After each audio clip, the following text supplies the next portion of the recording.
Good morning guys! Andito ulit ako kasi i-share ko sa inyo yung aking agahan saka tanghalian na din. Dahil nga, as usual, lagi akong late magising. Kaya ito na po guys, ito na po yung aking low carb diet. Ito po yung aking recipe for today, yung aking meal for today. Ayan, meron tayo ritong itlog, salmon belly, meron tayo ditong thinly sliced pork belly, and then yung ating veggies ay meron tayong broccoli, meron tayong tawag nito cauliflower, meron tayong cucumber, meron tayong tomato, meron tayong carrots, and then leafy veggies. Ayan. Tapos ang ating meron tayong fruit. Ang fruit ko ngayon ay orange. Ayan. Tapos join me guys, kakain na po tayo.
Ayan, naka-ready na, naka-live ako sa Facebook.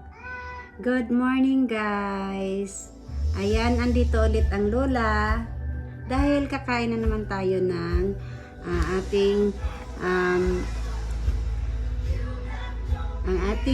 kakain na naman tayo ng tanghalian, sa agahan saka at the same time tanghalian. Ay, sandali lang guys, i-on ko yung ilaw kasi madilim.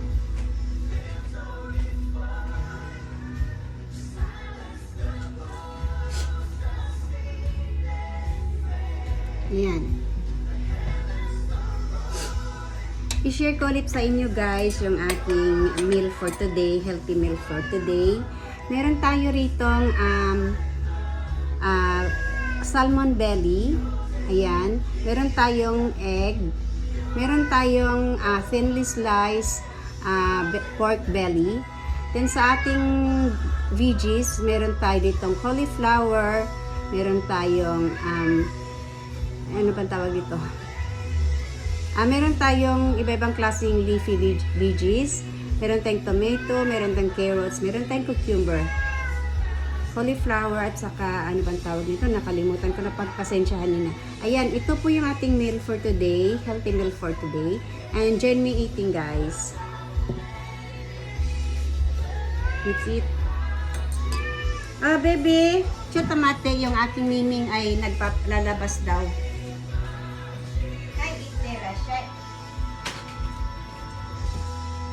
Yung miming ko ay gustong gumala sa labasan kaya binuksan ko. Ayan. Kain na guys. Kainan na. Ano bang unahin kong kainin? Kasi lahat masarap. Gulay muna. Ayan. Ang gulay natin guys ay walang timpla. Kasi ayokong maggamit ng mga sauce.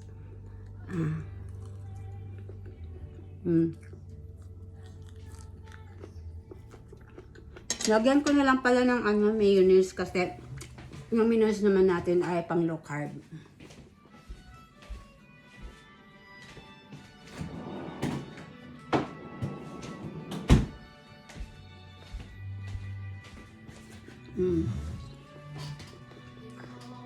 Yan. Itong ginagamit kong mayonnaise guys ay pang low carb. Low carb mayonnaise po ito. Maglagay tayo ng mayonnaise. Ayan. Kunti lang.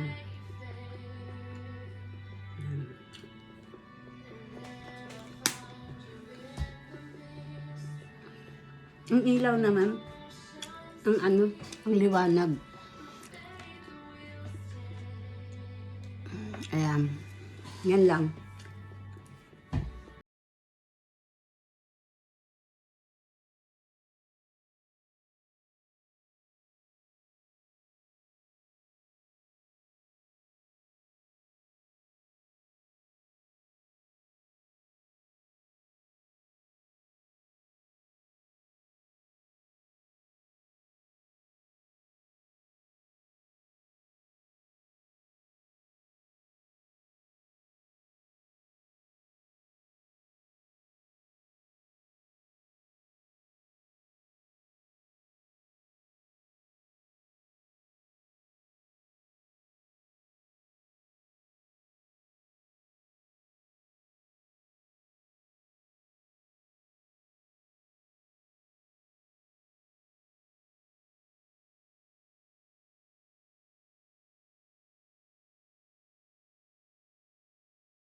Huwag na kayong pumunta sa mga restaurant kakain ng gulay guys. Gumawa kayo ng sarili nyo, yung original. Mas masarap, healthy pa. At saka sigurado kayong malinis. Ako kasi yung gulay ko, isa-isa ko yung hinuhugasan. Yung bawat iblan ng dahon. Nililinis ko talaga yan. Makikita niyo may mga tubig-tubig pa.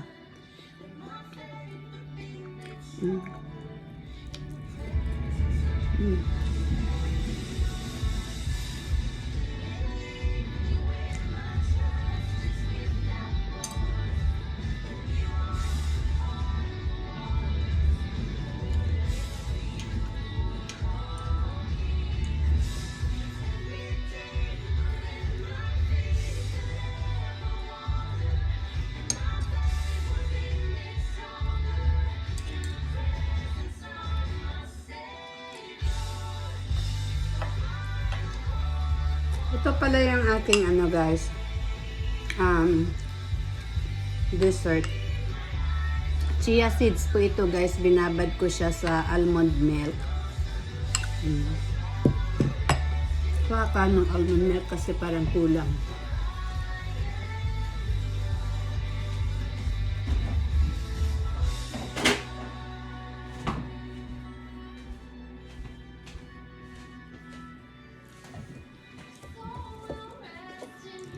Gamit kong almond milk.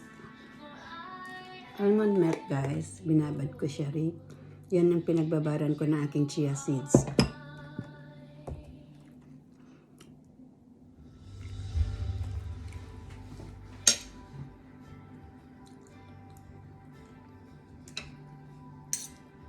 Alam nyo guys, nakakapagtaka. Kapag nasanay kayong kumain ng puro gulay, hindi na kayo nakaka-feel ng gutom. At saka mas ano pa na, kaysa kakain tayo ng kanin, kung ano-ano, mabilis tayong magutom. Sa gulay, napansin ko, hindi ako nagugutom.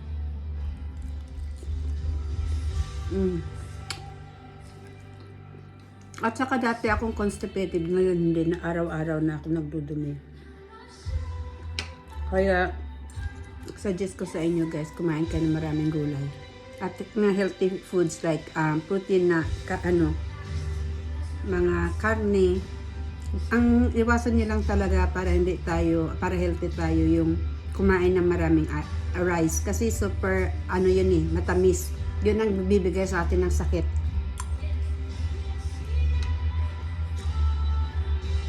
Kumakain na kayo ng mga lechon-lechon, kung ano-ano, tapos humba, tapos may rice pa kayo. Nako, perfect talaga yun sa sakit. Pamangkaiwas tayo sa sakit, iwasan natin. Kung kakain mo tayo ng rice, kung di natin talaga kayang walang rice, damihan nyo yung ulam, damihan nyo yung gulay, kunti lang yung rice. Maganda din yun.